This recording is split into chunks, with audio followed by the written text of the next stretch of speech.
Je lis du livre de Jean 14 au verset 9 ce qui suit. Jésus lui dit, il y a si longtemps que je suis avec vous et tu ne m'as pas connu, Philippe. Celui qui m'a vu a vu le Père. Comment dis-tu, montre-nous le Père? Prions. Notre Seigneur, notre Dieu,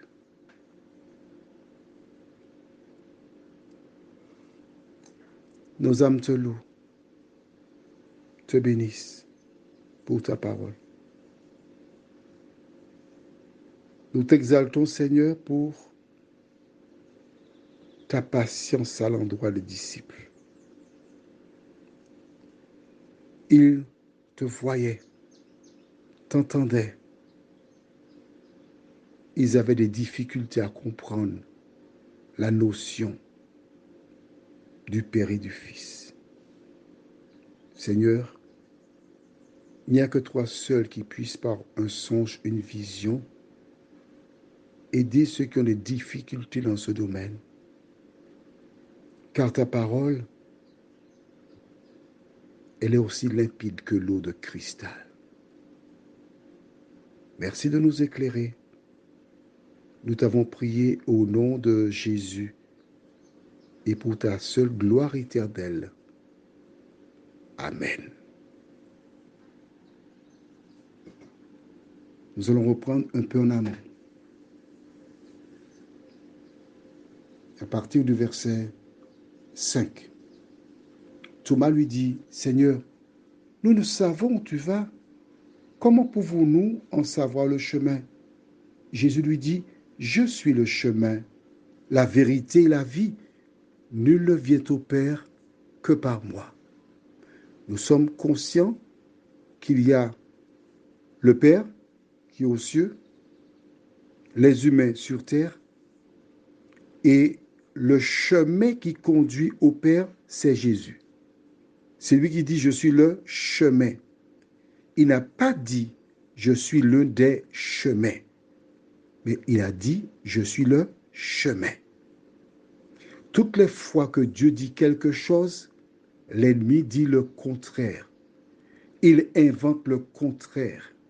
Il incite les hommes à faire le contraire. Voilà pourquoi Jésus met l'accent en disant, je suis le chemin. Il n'a pas dit, je suis l'un des chemins, je suis le. Le seul chemin, c'est Jésus de Nazareth. La vérité. Il n'y a pas des vérités, il y a la vérité et l'erreur. Et ensuite, il achève en disant, la vie. Nul ne vient au Père que par moi. Le seul chemin. Et il dit au verset 7, si vous me connaissiez, vous connaîtriez aussi mon Père. Donc, dès qu'on connaît Jésus, on connaît le Père. C'est ce qu'il dit là. Et dès maintenant, vous le connaissez et vous l'avez vu. Qui ont-ils vu? Jésus. Qui voit-il? Jésus. Et Jésus déclare, dès maintenant, à l'instant même, vous connaissez le Père et vous l'avez vu. Qui ont-ils vu? Jésus. Donc, quand on voit Jésus, on voit le Père. Quand on voit le Père, on voit Jésus. C'est tellement compliqué que Philippe dit au verset 8, Seigneur, montre-nous le Père et cela nous suffit.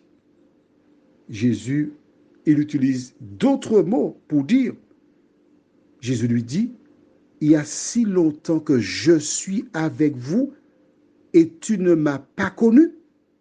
Qui a-t-il demandé à voir le Père? Jésus lui dit, il y a si longtemps que je suis avec vous et tu ne m'as pas connu. Philippe, celui qui m'a vu, a vu qui? Le Père. Comment dis-tu, montre-nous le Père? Waouh! Pour moi, ça me suffit. C'est écrit, quand on a vu Jésus, on a vu le Père. Eh bien, pour moi, Jésus, le Père, c'est préparer au même. C'est ce qu'il a dit. Pourquoi chercher midi à 14 heures? Prions. Seigneur, plusieurs personnes succombent encore là-dessus. Mais c'est seulement lorsque nous avançons vers toi par la foi que nous t'acceptons par la foi et nous acceptons ta parole. Merci d'éclairer tes enfants qui sont encore dans des situations difficiles pour comprendre et accepter cela. Aide-nous à grandir en toi. Fortifie-nous au nom de Jésus pour ta gloire éternelle. Amen. Que l'Éternel te garde et qu'il te bénisse. Que son esprit t'aide à comprendre le principe de la société avec trois actionnaires. Les trois ont des missions différentes, mais ils œuvrent ensemble pour que la société en question puisse continuer à grandir. Que Dieu te garde.